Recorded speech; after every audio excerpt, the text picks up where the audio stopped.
Alright, hey guys, PacksForAll, welcome back to another DragonFable video. As you can see, we are in Amityvale. If you guys haven't seen my previous video, I highly suggest checking it out. Yeah, for this video, we're primarily going to be completing most of this portion, this questline right here, Blood and Roses. And yeah, in the coming parts, we're primarily going to be finishing this questline. We're going to be going down the list. And then afterwards, I might either continue End of Magic or, honestly, the Atomic Saga. I've heard a lot of good stuff, and I really do want to go back and see Tomix again. Hands down, one of the coolest NPCs so far. He does have a lot of aura points. If you guys are new to this series, I make DragonFable content every Monday/Tuesday and always on Fridays. It should be coming out on a Tuesday, and yeah, consider liking and subscribing if you guys are into this. And without further ado, let's just get right into it. So we got Thursday right here. Nice. Looking a lot more goth than in book 1. So from what I've gathered, it seems like there's a war between vampires and werewolves. This probably came out after Twilight, so I don't know if there's going to be that many references.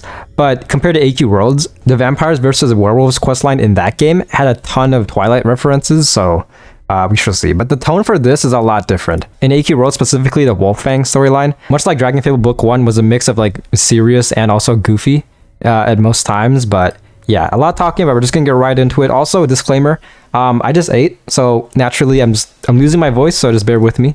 But Thursday, Gary Gordonson, Raven says that Magish Neron has requested your presence. He has something he'd like you to do. What does he want me to do? Look at my wings. Gary Gordonson, I'm glad you've come. Raven and Thursday have told me much about you. Things that put you in a much better light than the descriptions I've received from Rose Communications. I haven't had very many positive interactions with your organization. I tend not to take it well when someone freezes me in a giant block of ice. You seem to have taken it better than Archmagus Jaanya. I suppose a few years versus hundreds can make that difference. I'm not here to discuss what happened to me. I was told you wanted me to do something. Yes, of course. Part of the reason I was sent to Amityvale was due to my medical and healing knowledge. Once upon a time, I was a doctor. It brought me joy to help my family, my neighbors, to make them well when they were sick, to improve their health when it was failing. There are things on this world, though, that not even my medicines or healing spells could combat. Oh shoot, he's what is this? He's the Phantom of the Opera, or Two-Face, or Jonah Hex. Yes, a lot of references I'm just spouting out. When the great red dragon appeared in the sky and burned my small village to the ground, I couldn't save them. I could barely save myself. Now I've been sent to this town, this Doomwood. I'm kind of confused because I know Darkovia exists. So is Doomwood inside Darkovia? Is that how it works? Because in AQ Worlds it's 2 separate locations, but that's pretty interesting. That is threatened by something just as dangerous as that dragon, and I will not fail in my quest to save them. Amityvale is well protected. You've done a great job with that. Everyone here is much safer than they were before. That was just the first step though, Gary Gordonson. When you're fighting an infection, you need to try and make sure it doesn't spread. As a survivor from Zarbies, yeah, I can relate. Infection? You mean the werewolves? And the vampires. I'm here to try and find a cure to both of these curses.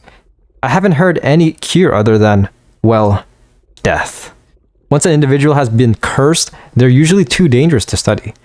Cheney made an attempt when his brother was turned, and you saw how that turned out. Unfortunately, all his notes disappeared along with him and his brother. There are so many questions left unanswered, all of which could possibly lead to a cure. If someone is turned, they fundamentally change, though I don't see how there's any way of coming back from that. How much do they actually change though? With vampires, they retain their physical appearance. Werewolves have shown some capacity for understanding and speech. No one has ever gotten close enough to really look, though, without becoming infected themselves. Are vampirism and lycanthropy really a curse? Or is it a virus? Are vampires and werewolves related somehow? How does it spread? Is it just through a bite, or does there have to be an exchange of blood? If there is some kind of cure, will it work on those who have lived with the curse for years, or only on those who have just been turned? If this is a magical curse, what happens if you drain the magic from the cells? Is there anyone who is immune? I don't know. Neither do I, Gary Gordonson, but I'm trying to find out, which is why I need your help. What can I do? I don't have any experience with finding cures for stuff.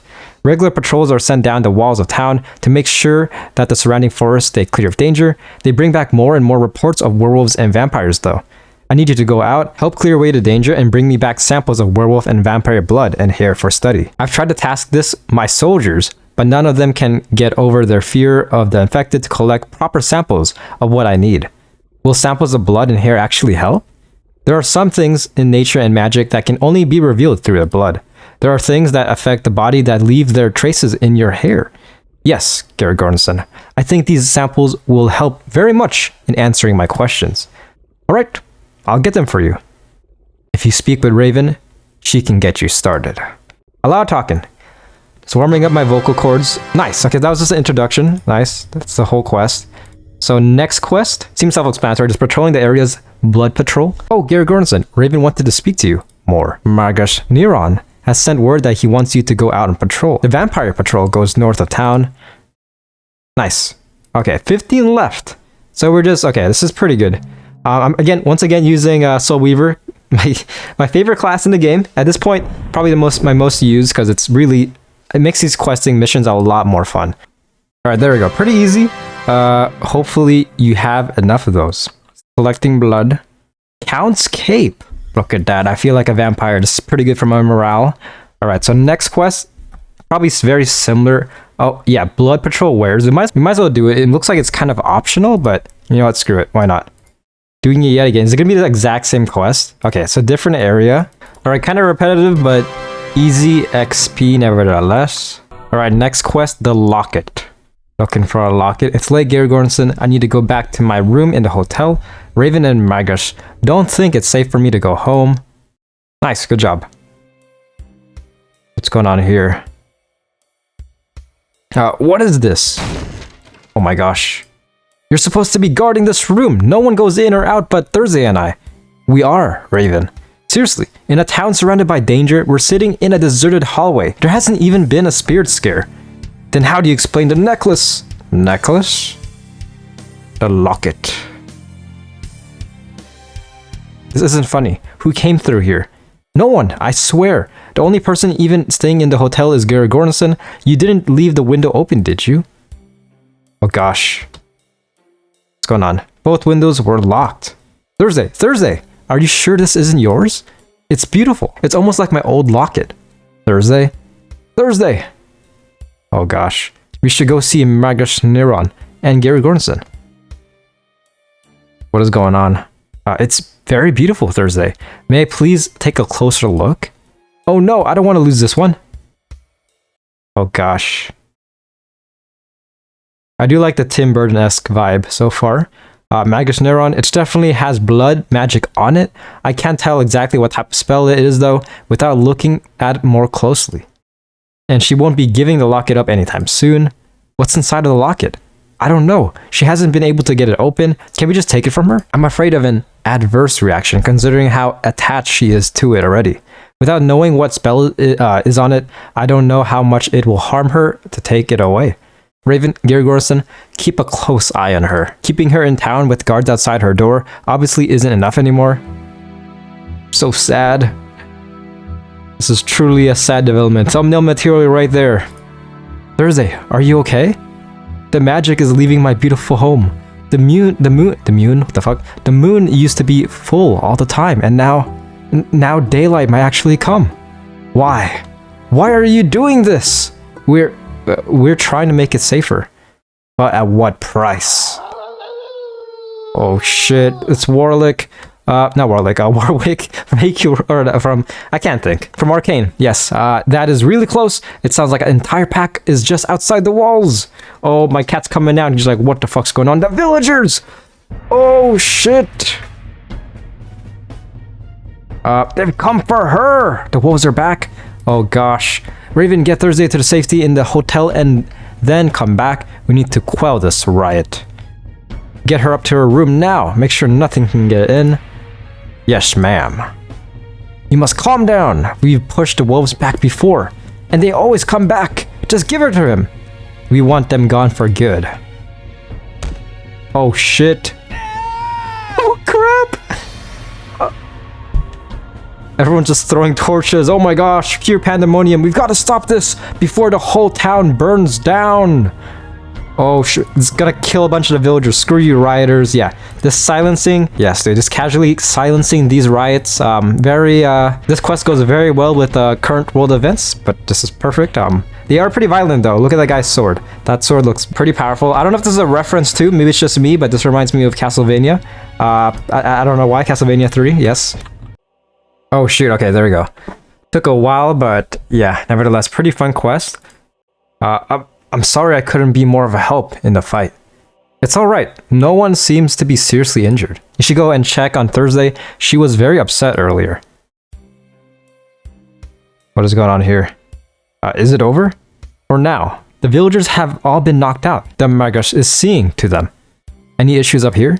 We checked the room and then Thursday just wanted to be alone. You're the first we've seen since we locked the door. Okay, let's go in and make sure she's doing alright. I wonder what happened. Oh my gosh. A bunch of circles. What does this mean? No! I can't believe it. She's obsessed with moons. She's turning into a werewolf. Thursday is gone. Where could she have gone? Oh no, yeah, she isn't even here, dude. It's just Raven. Okay, holy crap. There's a lot of quests. Missed Raven. Can we even do this? Oh, we can. What does this do? Honestly, screw it. I might end the video with this quest right here, Missed Raven. I looked into it a bit and it seems like it kind of operates outside of the main storyline. It's kind of going over Raven's backstory. So we might as well do that. And then next video, we're going to pretty much complete this portion. Honestly, I might just finish it up. I might just do all these quests and that should be the end. We shall see. It might be pretty long, but you know what? Screw it, man. I might make it, but you know what? Screw it. Yeah, next video might be pretty long. Hopefully this isn't as long as well. But anyways, let's get right into it. Missed Raven. Very goth. And look at me just running in place. Raven? Nice. I'm fine, Gary Gornson. I'm just thinking. I've been meaning to ask, how did you get to be friends with Thursday? Thursday, well, last time I was here, she was kind of a loner. You really want to know? You're Thursday's friend, and a good one, but you're still a part of the Rose, and she very much loves the magic of Doomwood and the eternal night here. You seem to have very different values. Thursday's my best friend. She was the only one who helped me when everything had been taken from me. ... I'm not from this area. I'm not even from this continent. Look at this animation. Pretty pristine. I was born across the sea, where magic is revered, where those without it are treated like lesser beings. It's kind of like the wizarding world of Harry Potter. Nice. My parents weren't gifted with magic. My father was a scholar though, and he worked for the Enchanters Guild. My mother? My mother had a less honorable profession. I don't remember much, but I still remember the white bark of the trees.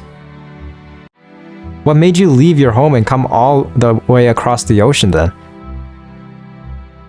They pointed at her. It was my fault. My magic manifested. It meant that the enchanters would take me. I'd be swept into the guild and my parents might never see me again. So we left in the night. They never blamed me. They always told me it was to find a better life, a life where it wouldn't matter if they had magic or not. But I knew why. I think that was the last time I ever saw them smile. Standing on the deck of that ship, the wind filling the sails, it was almost like we were flying, and they said it was going to be an adventure. Except we had nothing but the clothes and the food the captain gave us. My parents paid every last coin just to get up across the ocean. We watched the ship sail away from the beach, then turned to face our new adventure, and it seemed like we never stopped running after that. We landed after you were frozen, Gary Gordonson, and it was a dark time. Literally. Elementals still rage, necromancers raised their undead minions from their pick of skeletons, and bandits roamed the woods. My mother was able to fight off some of the danger, but we tried to avoid most of it by hiding and traveling at night until one night. Well, the night never ended. There's nothing quite like Doomwood. There's nothing quite like the Doomwood anywhere else in the world. My parents were terrified that the sun had been eaten again. Yeah, it was pretty extreme, I'll be honest. Yeah, dude. When that happened, I was freaking out as well. Oh my gosh. Wolves howled throughout the night. It felt like we were always being watched, even if we couldn't see a thing. Then this thing came crashing through the trees. That's a T-1000? Okay, that's a T-1000 from Terminator. Okay. It was It was silver and had spikes for hands. My father shouted at me to hide. My mother tried to fight it and... Oh shit. Look at that pose. That thumbnail material right there. They paid for it with their lives. There was nothing I could do, so I ran. It's so sad. Someone was shouting to stop, but I had to get away. With wolves howling, vampires hissing, and whatever that thing was chasing me, I just tried to hide and find my way to someplace safe. Oh shit, okay. So I have to run. Oh my gosh, don't run into any monsters. Easy. Very interesting minigame. Look at me just skirtle. Like, I'm not running, I'm like fast walking. Raven is just fast walking. There's a level 56 kid Raven. Okay, yeah, this is kind of funny. She doesn't know how to run, she just fast walks. But this is pretty easy so far. You just gotta... Again, I kind of like it when you do quests like these, just to kind of like diversify the gameplay. Pretty easy, but still pretty nice. Keeps you on your feet. Not as bad as the book 1 quest. Remember the book 1 quest where like I had to like run away from the darkness? That was pretty annoying because if you end up being taken over by darkness, then you have to basically like kind of move in the darkness, I think, from what I remember. I had to reset a couple of times because it was super annoying. But okay. Also, I'm loving the animation. Pretty cool. It kind of reminds me of like those YouTube animation videos where like YouTubers will like quote unquote animate their kind of like their upbringings and like how they became a YouTuber. There's a huge trend like at this point probably like a decade ago, or at least, yeah, at this point a decade. It's kind of crazy. But yeah, even in the eternal darkness of Doomwood, there was a midnight. With the wolves howling, the vampires hissing, no one would open their door to me.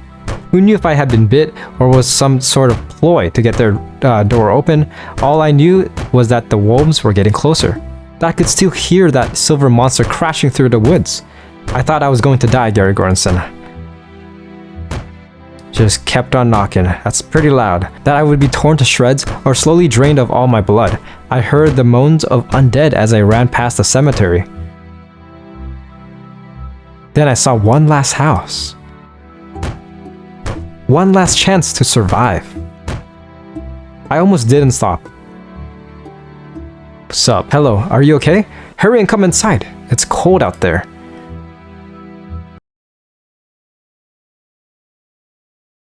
I lost my home, my parents, and almost lost my life. Thursday was the only one who welcomed me in. She saved my life and I will never forget that. She's my best friend, Gary Goranson, and I owe her. Nice, complete quest. So some little backstory, pretty cool. All right, not bad. But yeah, it's basically the video, guys.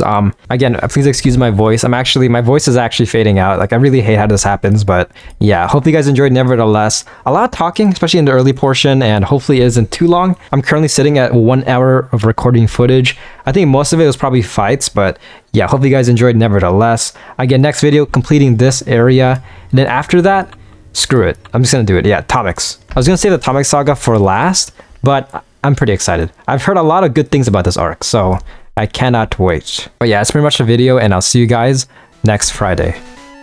Peace.